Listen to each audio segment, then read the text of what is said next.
پرۆگرامی ئەزموونی کوردستانەوە بۆ بینەران و بیسەرانی کوردستان 24. پرۆگرامی ئەزموونی کوردستان ئەمڕۆ گەشتەکەی لە سلێمانیەوە دەست پێکات و بەردەوامە بێت تاوەکو هەڵەبجە. پرۆگرامەکەمان ئەمڕۆ بەشداربووەکانی چالاکوانانی کۆمەلگای مەدەنین دەمانەوێت لە دیدی ئەوانەوە ئەزموونی کوردستان ببینین. لەگەڵمان بن.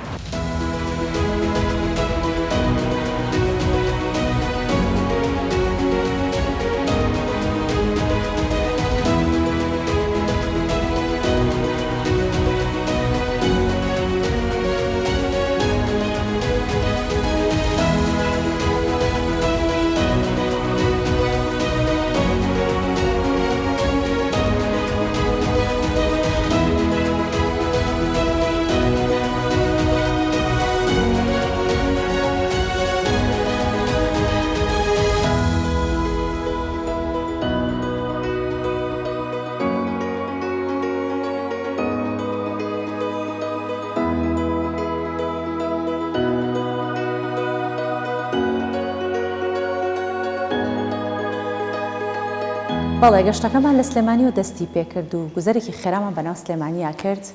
هاتین بۆ شاری ئاشتی، شاری شەهیدان و هەڵەبجە. ئەوەی کام دیمەنانە بزانێت بینی بێتی دەزانێت کە ئێمە لە مۆنومنتی شەهیدانی هەڵەبجەین. میوانەکان کە گەشتێکیان بێرەیە کرد پێیان خۆش بوو کە هەر لێرە لەگەڵیانە گفتوگۆکان دەست پێ بکەین. ئەوان خۆیان دەناسێنن، لەگەڵ ئەوانە دەستەکەین بە گفتوگۆی پرۆگرامی ئەزموونی کوردستان لێرە لە هەڵەبجە. يا وسهلا بكم. سڵاوتان لێبێت. خاتون با مایکەکە لای تۆ بێت بەر لە هەموو شتێک خۆتمان پێ بناسێنە. دواتر پێمان بڵێ تۆ چ کارێک دەکەیت لەبەر ڕۆشنایی پیشەکەت و ئەوەی ئەمڕۆ لێرە بە چاوی خۆت بینیت. اشتباه الاجواء انا شفتك مصدومه تبینیم کرد تۆ تووشی شۆک بوویت. شفتك مصدومه ئەوەی بزانم بەر لەوەی تۆ خۆتمان پێ بناسێنی تۆ لە ڕێکخراوەکانی کۆمەڵگەی مەدەنی کار دەکەیت. أنا رئيسة منظمة مجتمع المدني رئيس منظمتي من سەرۆکی ڕێکخراوێکی کۆمەڵگەی مەدەنیم. هەڵبەتە ئەمە یەکەم جارمە دێمە ئەو شوێنە. پێشبینی ئەوم نەکرد بوو مۆنومنتێکی لەو شێوەیە دروست کراوە و یادگاریە زۆر ورد و پشتڕاستکراوەکان لە خۆگرێت. هیچ پێشبینی ئەوم نەکرد بوو. ئەو کارەساتە کە بەر لە 35 ساڵ ڕوویداوە بە شێوەیەک دۆکمنت کراوە کەوا دەزانێت ڕووداوەکە ئێستەیە. ئەمڕۆ ئێمەتان لەگەڵ ئەو کارەساتە ژیان وردەکاری زۆر نایابمان تیایدا بینی. ئێمە وەک ڕێکخراوەکانی گەشەپێدان هیوادارینەوەیەک لە دوایەکەکان بەو شتانە هۆشیار بکرێنەوە، گەشیان پێ بدرێت و ئاشنای ئەو ستەمکاریە بن. مێژوو ڕۆشنبیریەکان هەموو شتێک لەو مەزارگەدا کۆبوونەتەوە. تاریخ جامع كل شيء بهذا المزار. تمام. إذن حتى إحنا أي تاريخ نمر به کەواتە مرۆڤ بە هەر قۆناغێکی مێژوودا تێپەڕێت خۆشیان تاڵ یانیش تراژیدیا بوو بێت. هەموو سەر و سەربردەکانی دەبنە بەشێک لە مێژووی ئەو نەتەوەیە. ئەمەش بەشێکە لە مێژووی تراژیدیای کورد کە دەتوانین بڵێن کورد بە هەموو جیهان ئەناسێنێت. كدور المنظمات المجتمع المدني بغض النظر عن غير الأماكن. بەڕای تۆ ڕۆڵی ڕێکخراوەکانی کۆمەڵگەی مەدەنی لە چه ئاستێکدایە بۆ ئەوەی کە ئەم تراژیدیایە بە هەموو جیهان بناسێنن؟ يوثق هذا التراجيديا اللي موجود ويعرفها على غير. وبرأيك هل هو حكومة إقليم كردستان؟ هەروەها بەڕای تۆ حکوومەتی هەرێمی کوردستان کە زۆر بە وردی گرنگی بە هەموو ئەو ڕووداوانە دەدات کە بەسەر هەرێمی کوردستان و هەڵەبجەدا هاتوون کە دواتر دەچینە ژوورەکانی دیکە و شتی دیکەش دەبینین. بەڕای تۆ ئەمە چەندە گرنگە؟ طبعا كلش مهم. يعني صحيح هەڵبەتە زۆر گرنگە. واتە ڕاستە کە دەکرێت بە تێپەڕبوونی ساڵەکان لە بیریان بکەین. بۆ نمونە بابەتی هەڵەبجە کاتێک بە بیرمان دەهێنرێتەوە لە یوتوب سەردانی بابەتی پەیوەندیدار بە هەڵەبجەوەکەین. بەڵام لێرە مەزارگەیەکی گەشتیاری بۆ ئەو مەبەستە دروست کراوە. واتە ماشەڵڵا ئەوەندە بە وردی خراوەتە ڕوو کە ئێمە ئەو وردەکاریانەمان نەدەزانی. ئێوە ئەمڕۆ نیشانی ئێمەتاندا کە چەند گرنگی بەو مەرگە ساتە دەدەن کە سەردەمێکی بەسەردا تێپەڕیوە و بێگومان تا ئێستش خەڵکانێک هەن هەر بەدەست مەرگە ساتەکەەوە دەناڵێنن. جا زۆر جوانە ئەوەی لەو شوێنە هەیە ئەوەی من پێی سەرسام بووم لەو کاتێک کە هاتم ئێوە باسی هەڵەبجەتان کرد. بیرم بۆ ئەو شوێنە کۆنەچوو واتە خاکە وێران کراوەکە. پێشبینی ئەو ئاوەدانیم ناکرد، چاوەڕێی بینینی ئەو پێشکەوتنم نەدەکرد کە جیاوازێکی زۆر لە نێوان ڕابردوو ئێستەدا هەیە. واتە بە شێوەیەکە نازانم چۆن بۆتی وەسف بکەم. دەکرێت هەموو ساڵێک و هەموو ساتێک کەسانێک سەردانی ئێرە بکەن و ئەو شتە ببینن. من ئێرە بە ناسنامەی کوردستان لە هەڵەبجە دەزانم. زۆر جوانە. هەویەت کوردستان مکان حەلەبجە.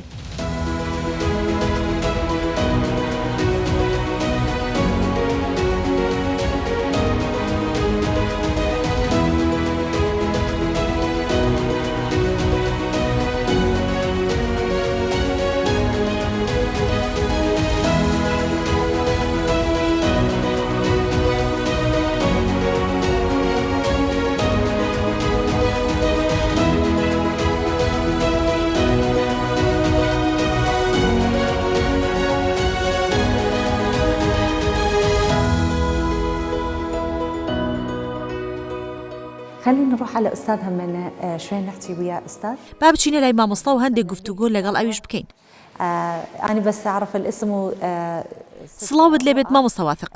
من تەنیا ناوی تۆ خاتڕۆئا دەزانم. حەزم کرد قسە لەگەڵ ئێوە بکەم. حەز دەکەم لە ڕووی ڕۆشنبیریەوە باسی گرنگی شوێنی وەکو ئێرەم بۆ بکەیت، هەم بۆ کورد هەمیش بۆ غەیری کورد.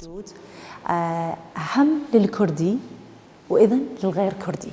صراحة أنا تفاجأت على الرغم أنه أنا سامع كثير عن حلبجة وعن مأساة حلبجة وعن ما حدث في حلبجة. ئەوەی ڕاستی بێت من تووشی شۆک بووم، هەرچەندە من زۆرم لەبارەی هەڵەبجە و کارەساتەکەی و ئەوەی بەسەر هەڵەبجە داهاتوە بیستوە. بەڵام کاتێک شتە واقعیەکان دەبینیت و دەستیان لێ دەدەیت، بە تایبەت بە وردەکاریە زۆرەی لەو مۆزەخانەیە داخراونەتە ڕوو. لە ڕاستیدا من وا هەستم کرد لە ناو ساتی کارەساتەکەدا دەژیم و گەورەی ئەو کارەسات و تراژیدیایان بینی کە لە هەڵەبجە بەسەر گەلی کوردە هاتووە لە کاتی ئەنجامدانی ئەو تاوانە و ڕێژەی کاریگەریەکەی. ئەوەی ڕاستی بێت کاریگەریەکەی تەنها لەسەر خەڵک نەبووە، بەڵکو کاریگەری ڕوون و ئاشکرای هەیە لەسەر بە ئامانجکردنی ڕۆشنبیری و مێژووی ئەو ناوچەیە، گرنگیدان بە دۆکیۆمنتکردنی ئەو ڕوودا و کارەساتە و جەختکردنەوە لەسەر ئاسی کاریگەری و ڕۆشنبیری کە ڕووی داوە. بەڕاستی ئەگەر ئەمە گەلێکی ڕەسەن نەبوایە بە هیچ شێوەیەک پارێزگاری لەو ڕەسەنایەتیە و میراتەکەی خۆی نەدەکرد. بە شێوەیەک ئەمڕۆ خەڵکانێک لە هەڵەبجە دەبیندرێن کە پارێزگاری لە کلتور و مێژووی خۆیان دەکەن، هەروەها سوودیان لەو مەرگەساتە وەرگرتووە بۆ ئەوەی هەنگاو بەرەو پێشەوە بنێن و پاڵنەرێکیان بۆ ژیان هەبێت. هەروەها زیندووکردنەوەی یادی ئەو شەهیدانە و ئەو نەهامەتیانەی گەلی کورد تا ئەمڕۆ پێدا تێپەڕیوە. ئەمڕۆ تێبینیەوە دەکەین کە پێشکەوتنێکی گەورە کراوە بە بەراورد لەگەڵ کاتی بەر لە کارەساتەکە و بەر لە ساڵی 1970 بە پێچەوانەوە لێرە گرنگیدانێکی زیاتر هەیە، هەروەک بڵێیت ئەمە پرسێکی تایبەت و نێودەوڵەتیە بۆ گەلی کوردستان بە تایبەت و گەلی عێراق بەگشتی. ئەو کارەساتەی لە هەڵەبجە بەسەر گەلی کورددا هێنراوە وای لە ئێمە کردووە هەست بەوە بکەین کە پێویستە و قوربانیدانە بە هەدەر نەچێت و پێویستە و گەلە مافەکانی وەربگرێت بۆ ئەوەی ژیانی ئاسایی خۆی بەڕێ بکات. هەروەها نەوەکانی داهاتووش هەست بە گەورەیە قوربانیدانە بکەن کە نەوەکانی بەر لە خۆیان داویانە. ياخذ استحقاقه وايضا ياخذ يعيش حياته وتكون الاجيال الاخرى القادمه والاجيال اللي عاشت هذه يحسون بعظم التضحيات اللي قدمها الجيل اللي قبلهم. أشكركم. أتمنى سپاستان دەکەم. هیوادارم هەمیشە لە خێر و خۆشیدا بتان بینم. تێبینیەوەم کرد کاتێک ئێرەتان بینی خاتڕۆئا زۆر پێی کاریگەر بوو. بەڵێ هەستت پێ کرد ئێمە هەر کەسێک لە دەروی کوردستان و لە پارێزگاکانی دیکەی عێراقەوە سەردانی کوردستان بکات حەز دەکەین سەرێک لەو مۆزەخانەیە بدات. المحافظات العراقية من يجي نحب يجي يزور. بەڵێ با دووبارە مایکەکە بدەینەوە خاتڕۆئا بین و ئەوە ببینین کە بەسەر کوردستان هێنراوە، بۆیە کاتێک کوردستان داوای مافی خۆی دەکات هەر بەڕاستی ئەوە مافی ئەوە. فمن يطالب بحقه صدق حقه. واتە ستەمکاریە. ڕاستە جەنگ لە هەموو وڵاتێک ڕوویداوە، بەڵام بە کۆتایی هاتنی هەموو شتێک ئاسایی بوونەتەوە. لە کاتێک داوای ئێرە دوای هەموو شتێکیش خەڵکانێک بەدەست کاریگەریەکانی و هەر دەناڵێنن، بۆیە پێویستە مافی ئەویان پێ بدرێت بۆ نەوەکانی پێشوو نەوەکانی داهاتوش کە لە ئایندەدا هەر لەژێر کاریگەریەکانی و مەرکەساتەدا دەمێننەوە. بەدڵنیاییەوە چونکە هێشتا کاریگەری کیمیایی لەسەر خەڵکی ئێرە ماوە زیاتر لە 30 ساڵ تێپەڕیوە، بەڵام هێشتا کاریگەریە جەستەیی و تەندروستیەکان لەسەریان بەردەوامە. من سپاس دەکەم. ئینشاءڵڵا زیاتر بەناو هەڵەبجەدا دەگەڕین، هەڵەبجەتان پێ نیشانەدەم. راح أشوفكم حلبجة إن شاء الله. أشكركم.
بێگومانەوانی کە سەردانی هەڵەبجە بکەن ئەگەر بە مەبەستی گەشت بێنە ئێرە ئەوە لە سنووری دەوروبەری هەڵەبجە کۆمەڵێک سەیرانگە هەیە ئێمە پێمان خۆش بووکە میوانەکان بێنین بۆ ئەحمەداوە و لێرەش لەگەڵ دوانیان دەستکەین بە گفتوگۆکردن و لەگەڵ ئەوەیە با بزانینەوەن لە ئەزمموی کوردستان چۆن ئەڕوانن مایکەکادەم بە خۆیان زیاتر ئەناسێنن و لەگەڵیان دەستەکەم بە گفتوگۆ.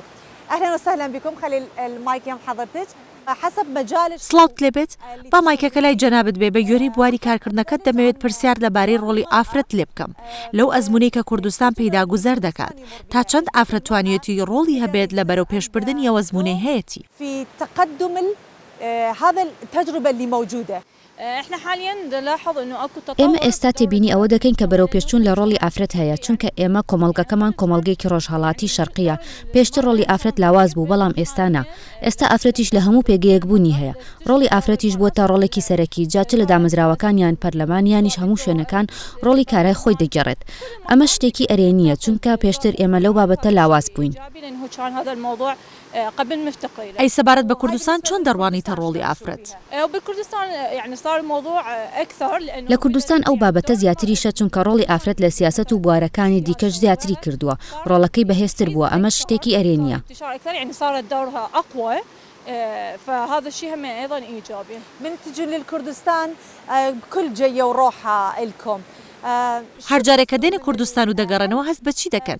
ئایا هیچ جیاوازیەک لە ڕووی بنیاتنان ئاوادانکردنەوە و ژێرخان و هەموو بوارەکانی دیکەی وەک ڕۆشنبیری و بوارە سەرەکیەکانی ژیان لە کوردستان دەبینن؟ ئێوە ئەو گۆڕانکاریە لە کوردستان هەیە چۆنی دەبینن؟ ما باقي النواحي اللي هو اساسيات بالحياه. شلون تشوفون هاي التغير بالكردستان؟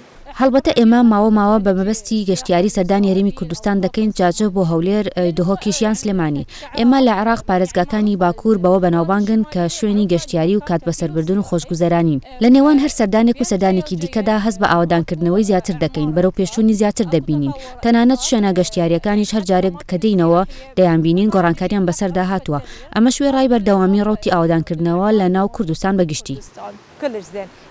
زۆر باشە با بچینە لای ئەو برایە سڵاوت لێبێ با جەنابیشت بناسی. من تەیسیر ئەلبەیزایم دەرچووی دیبلۆمی کارژێریم فەرمانبەرم لە یەکێک لە وەزارەتەکانی عێراق لە هەمان کاتدا لە بواری ڕێکخراوەکانی کۆمەڵگەی مەدەنیش کار دەکەم.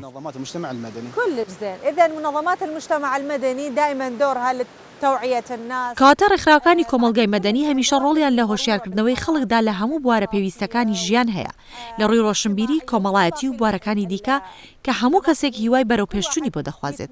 جا دەمانەوێت لە دیدی ئێوەوە ئەو پێشکەوتنە ببینین. ئایا لە کوردستان ئەو پێشکەوتنە ڕووی داوە کە هەموو تاکێکی عێراقی حەز بکات بێتە ئێرە و کوردستان ببینێت کە چۆن حکوومەتی کوردستان ئەو شتانەی فراهەم کردووە؟ بەڕای تۆ ڕێکخراوەکانی کۆمەڵگەی مەدەنی چۆن دەتوانن ڕۆڵی خۆیان لە گواستنەوەی ئەم ئەزممونەی هەرێمی کوردستان بۆ شوێنەکانی دیکە بگوازنەوە؟ برأيك شنو دور منظمات المجتمع المدني ينقل هاي التجربة اللي هنا موجود على غير أماكن؟ طبعا هو احنا دائما نتردد على هەڵبەتە هەمیشە ئێمە باسی هەرێم دەکەین بەوەی کە تاکە شوێنی هەناسەدانە لەسەر ئەو پارچە جوگرافیایی تێبینی ئەوەش دەکەین کە ساڵ دوای ساڵ گۆڕانکاری دەکرێت.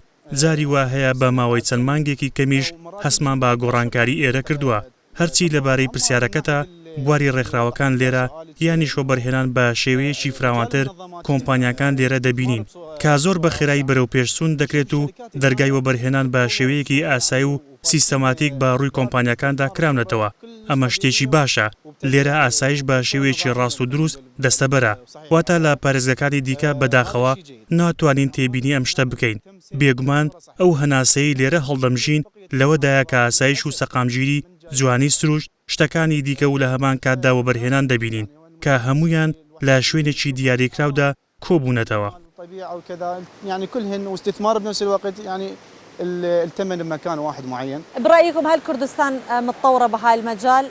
بەڕای ئێوە کوردستان لەم بوارەدا پێشکەوتووە کە بەراورد بە پارێزگەکانی دیکەی باشوور و ناوەڕاستی عێراق دەرگاکانی زیاتر بەڕووی ڕێکخراوە نێودەوڵەتیەکان کراوە بن بۆ ئەوەی سوود لە ئەزممونی ئەوان وەربگرن. ياخذ من تجربتهم. لەوانەیە واتە تێبینیم کردووە بە شێوەیەکی گشتی هەرێمی کوردستان پێشوازی لەو شتە دەکات واتە وەک دەڵێن پارێزگاکانی فڕاتی ناوەڕاست و باشوور دەرگاکانیان بەڕووی ئەو بوارەدا نەکردوێتەوە وان نییە کردویانەتەوە بەڵام با بڵین بە ڕێژەیەکی کەم لێرە لە هەرێمی کوردستان ڕۆشنبیری جیاواز و پێکاتە جیاوازەکان هەن زۆرترین خەڵکی تایبەت بە بواری وەبەرهێنان لێرە کار دەکەن بۆیە دەبینین لێرە لەسەر ئاستێکی فراوانترە.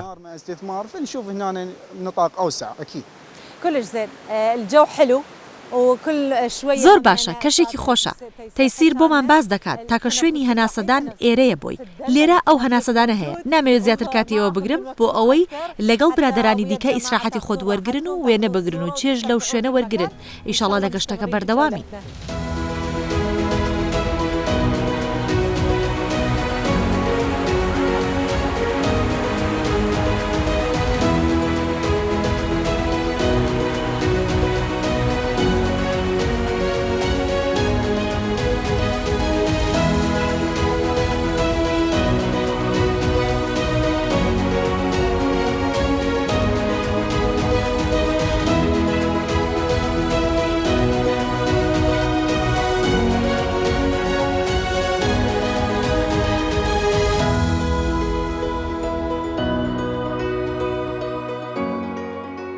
بێگومان کوردستان پڕە لە شوێنەواری مێژووی و دێرین ئێستا ئێمە لای قەڵای خان ئەحمەد خانین کە یەکێک بووە لەو پاشانەی کە لە سەردەمی میرنشینی ئەردەڵانە ژیاوە و ئەم کەسانی کە ئێستا ئەمڕۆ لەگەڵ منن زۆر سەرسامن بەوەی کە دیمەنێکی لەو شێوەیە ئەبینن ئەو دیوارەی کە سنووری دەسەڵاتی خان ئەحمەد خانی دیاری کردووە لە سەردەمی خۆی بۆ ئەمانم باس کرد زۆر بەلانەوە جێگەی سەرسوورمان بوو و جێگەی تێڕامان و سەرنجدان بوو کە لە کوردستان شوێنەواری ئاوهامان هەیە و گرنگی پێدراوە و بە بەردەوامیش ئەو شوێنەوارانی کە مێژووین لەلایەن حکوومەتی یاریمی کوردستانەوە گرنگی تەواوی پێدرێت لەگەڵ خۆیانە قساکەم ئەوانیش باسیەوەکەن کە لە پارێزگاکانی خوار و ناوەڕاستی عێراق شوێنەواری زۆر دێرین هەن بەڵام گرنگیان پێنەدراوە خۆیان زیاتر باسی لێوەکەن خۆیان ئەناسێن و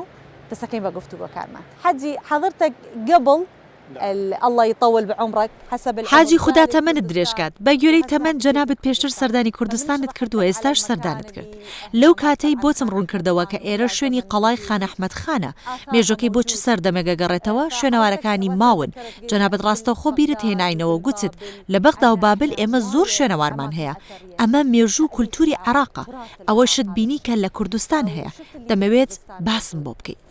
وأريدك أنت تحكي لي اللي حكيت والله الحقيقة حكيت شيء يعني واللهی لە ڕاستیدا بۆت باز دەکەم پێشتر ئێمە بەکەمی شوێنەوارە مێژوەکانی کوردستانمان بینیوە چونکە هاتن بە ئۆتۆمبیل ئەستەم بوو لە بەغداش ئۆتۆمبیل کەم بوون هەموو کارەکانیش سنووردار بوون بەڵام لەبارەی کوردستانەوە دەمان بیست سەبارەت بەو پێشکەوتنە و شوێنەوارەکانی و سروشتە جوانەکەی وڵاتەکە ڕۆشنبیرەکانمان بۆمانیان دەگێڕایەوە و گوێبیستی ڕاستیەکان بووین بەڵام بەردەوام نەدەهاتین ئەوەی لەبارەی کوردستان و بیستوتا هەمان ئەو شتەیە کە ڕاستەوخۆ لێرە بینیت تۆ باسی ئێستا دەکەیت وایە ئەوەی ڕاستی بێت ئەوەی من بینیومە زۆر لەوە زیاتر بووە کە لەبارەیەوە بیستوم لە ڕاستیدا ئەم هەفتەیە لەگەڵ ئەو گەنجانە هاتووم بینیم کە ژمارەیەکی زۆری ناوچەی گەشتیاری هەن کە دڵت پێیان دەکرێتەوە لەو سەیرانگە جوانانە گەنجە جوانەکان کۆبوونەتەوە واتە پێشکەوتنەکە جوانە زۆر جوانە.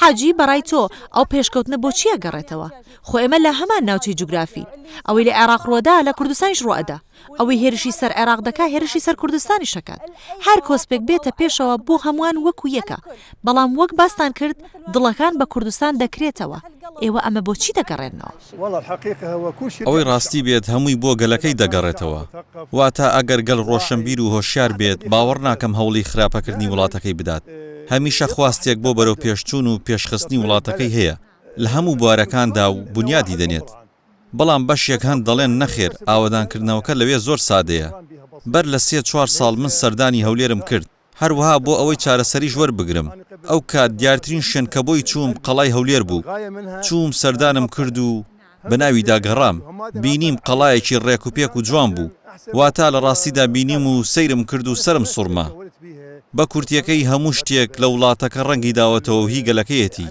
وڵاتی ئێوە وڵاتێکی ڕۆشنبیر و هوشیارە و گەیشتونەتە قۆناغێکی زۆر خۆش خۆش بەمانای وشەی خۆش بڵێ ئەمە ڕاستیە کە بۆتم باس کرد. يتبع البلد بلدكم بلد كردستان مثقف واعي واصل مراحل حلوة بمعنى الكلام هالشيء اي والله هذا اللي سپاست دەکەم سپاس بۆ تۆ ماندووبوونەکانت کە لەسەر و پێشەیە سەرکەوتی بە پێچوانەوە لەگەڵ ئێوە هیچ ماندووبوونیەک نییە من لەگەڵ ئەم گەنجە جوانانە هاتووم لەگەڵ ئێوە کاتێکی خۆشم بەسەر برد. ايوه اشكرك جدا الله يسلمك. مایکەکە بدە دەست مامۆستا و ئەو خۆیمان پێ بناسێنێت پێمان دەڵێت کە لە چ بوارێک کار دەکات دواتر پرسیارە لێ بکەم.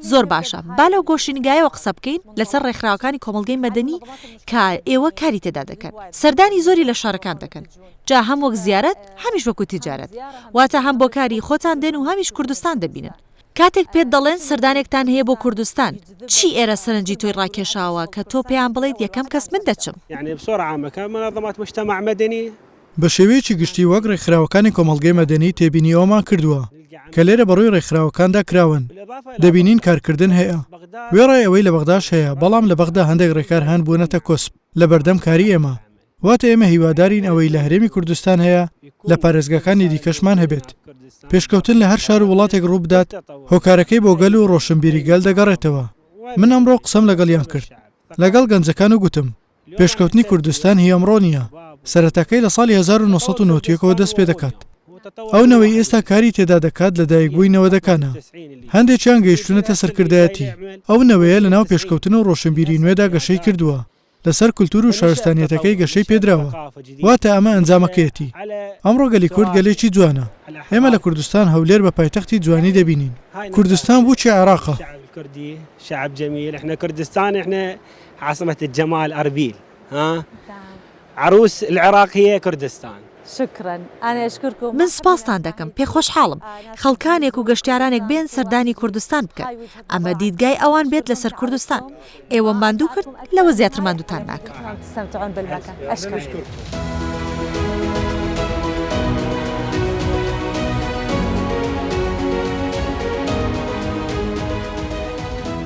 ئەم ئەزموونەیەکە کوردستان پێیدا تێئەپەڕێت و تا ئێستاش تێیدا بەردەوامە و پێیشیا تێپەڕیوە پڕ بووە لە سەروەری بۆیە پرۆگرامی ئەزموونی کوردستان ئەمڕۆ لەسەر قەڵای خان ئەحمەد خان کۆتایی پێئەهێنین و بۆ هیوایکە هەروەکو چۆن میوانەکان پرۆگرامی ئەمڕۆیان بەدڵ بوو و چێژیان وەرگرت ئێوەش بە هەمان شێوە چێشتان لە پرۆگرامی ئەزموونی کوردستان وەرگرت بێت تا بەیەگەیشتنەوەیکی دیکە بەخواتان ئەسپێرم و ماڵەوە